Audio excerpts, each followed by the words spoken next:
Hello, I am so excited to be talking to you about one of my very favorite topics, which is salary negotiation, just negotiation in general. Gosh, where to start? So it never dawned on me for I don't know how many years of my career that I could ask for more money, that I could ask for a better title, that I could ask for a sign-on bonus. It never occurred to me because I was raised very much with the mentality of just be grateful. Just be grateful that you got a job offer. Oh, you don't really like your job? Well, you should be grateful you have one. There are a lot of people who don't.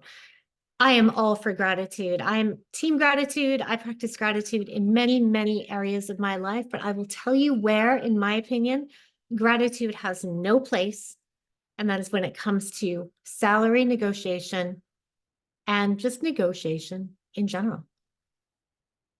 Negotiating is business. It is not personal. It's not worrying about hurting people's feelings. It is business. So if any of what I said about the feelings of gratitude and how you should be grateful around what you have come up for you when you've been in the job search, in the job acceptance phase, I like to call that misplaced gratitude. That is gratitude that is not serving you. That's not even really gratitude. That's something that we were told from a young age that is probably holding us back in many, many aspects of our life. So let's take that, let's move that out of the way. And now let's talk about some things that come up when we get to the final rounds of a job interview. It's exciting, right? That you've got this far. And if you haven't already, you will. What is a job offer? What goes into a job offer? And how do we even get there?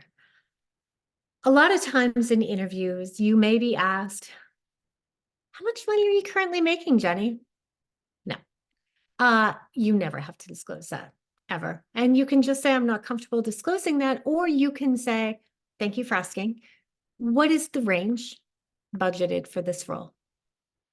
Also, if you are asked, what are your salary expectations? A great way to answer that is, thank you for asking. What is the budget for this role? That will really help me get a sense of where I fall within those parameters. I don't encourage people to be coy, but I do also say avoid giving the first number if possible. Chances are the company knows what their budget is, and they should be comfortable giving you that number so you can give a number in response. If they absolutely will not budge and they really push you to give the number first, please keep the following in mind.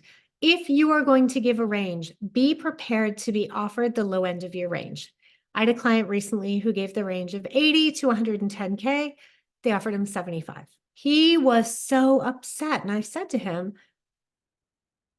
they expected that you would negotiate up to 80, probably, which is where you said you want to be. So if you wanted to be closer to 110, that needed to be more at the bottom end of your range. So if you are looking for 100 to 120 a year, and you know that 100 is your absolute bottom, you don't really want to be there, then give 110 to 130. Be prepared for them to come in low. It is not an indication of whether or not they value your candidacy. It is just oftentimes how all of this goes.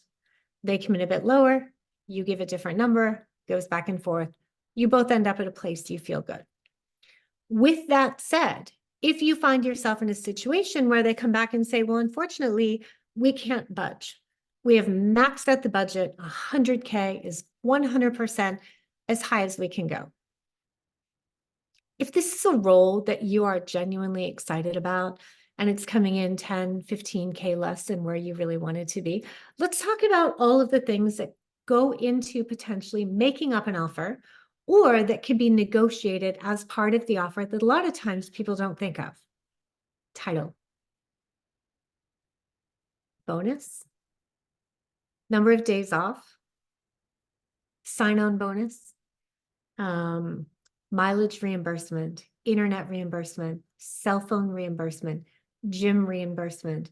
There are so many things that in the grand scheme of things can offset what might be perceived as a low offer.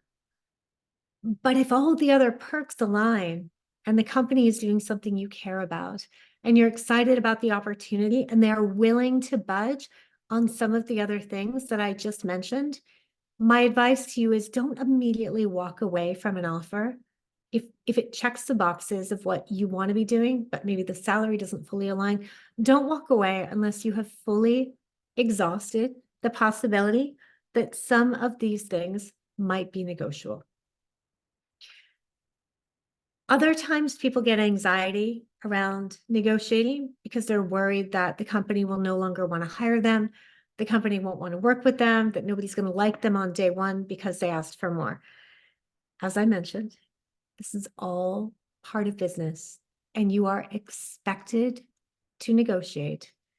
But what I want you to know is that in all of my years of recruitment, all 15 of them, and in my now 4 years of coaching people on getting new jobs, changing careers, I have never once seen an offer rescinded because somebody tried to negotiate. So if you are feeling anxious, if you are worried about the perception of you asking for more money and maybe they're going to just take that offer away, it's not going to happen. But with that said, when an offer is presented to you verbally, so let's say they call you over the phone and say, Jenny, wow, you were great. The team liked you. Everyone likes you. We want to offer you the role. Great. Please share the details. Sure. We're going to offer this. We're going to do this. We're going to do this. Awesome. Thank you so much. If you could put that into a written offer letter and send it over, I would really appreciate it. Because here's the thing. An offer does not mean anything until it's in writing. So a verbal offer, great, that's lovely, thank you. But until you have that in your inbox, that verbal offer with everything laid out, your title, your start date, your salary, your PTO, all the things, it's not real. It's just words. So don't ever feel pressured to give an answer to an offer on the spot as soon as it's given to you. It is customary to ask for time to review the offer in writing and then to make your decision. Please, please know that by negotiating and asking for more money, you are doing a favor to the person who comes after you because salaries increase. There's more bandwidth. There's more room for people who are coming up behind you. So don't be afraid to do it. And remember, number one, you're not just doing it for yourself. And number two, there is so much more to an offer than just the base salary. Thank you so much. I will see you guys in the next room.